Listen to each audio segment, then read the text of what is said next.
que nous sommes là aujourd'hui, à la périphérie de la commune de Ziguinchor, pour poser un acte fort dans le cadre de la lutte contre la drogue, en présence du procureur de la République et de tous les membres du comité de sécurité, toutes les forces de défense et de sécurité, les membres du comité régional sont ici présents. Un acte qui cadre bien avec les préoccupations de M. le Président de la République et du gouvernement, demandant à des intervalles réguliers de procéder à l'incinération des drogues. C'est donc une opération de routine qui a pour finalité de débarrasser, en tout cas, des populations, de l'administration en particulier, du parquet qui conduit souvent ces opérations d'ordre judiciaire, donc de les débarrasser de ces objets qui sont nuisibles pour la santé. Et comme vous le savez, la région de Ziguinchor est réputée pour cette exploitation irrégulière donc, du chanvre indien, le trafic et l'usage de la drogue. C'est la raison pour laquelle nos forces de sécurité, en permanence, donc, posent des actes pour véritablement amener les populations à se débarrasser définitivement de la culture du chanvre indien.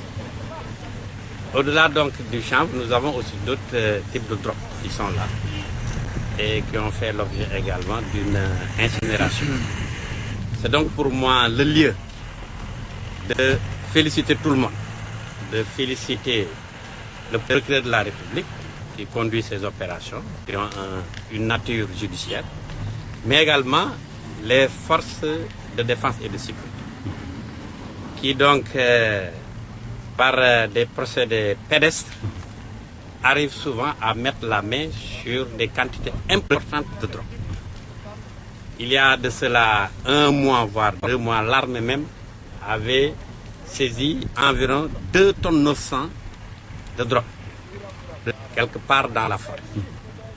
Et cette herbe que tue a été confiée à la gendarmerie qui en a ajouté 400 kilos. Et en tout, avec donc l'apport des autres services, nous sommes à 3 tonnes 700 de drogue qui viennent d'être incinérées pour une valeur de 185 000 kilos.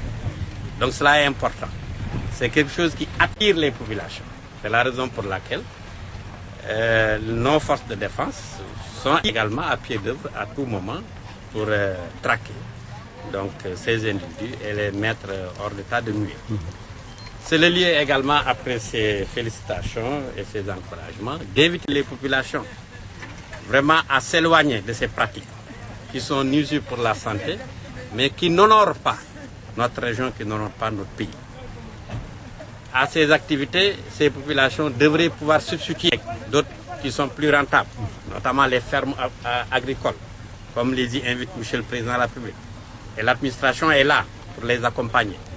Nos portes sont ouvertes pour les accompagner, les écouter et les orienter vers des sources de financement pour lesquelles ils pourront véritablement développer des activités économiques, des activités saines qui pourraient générer de l'emploi et générer de la richesse.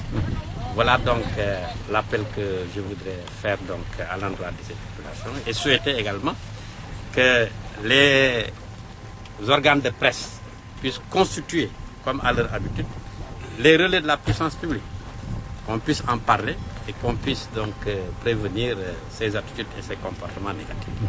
Voilà donc ce que je voulais dire enfin.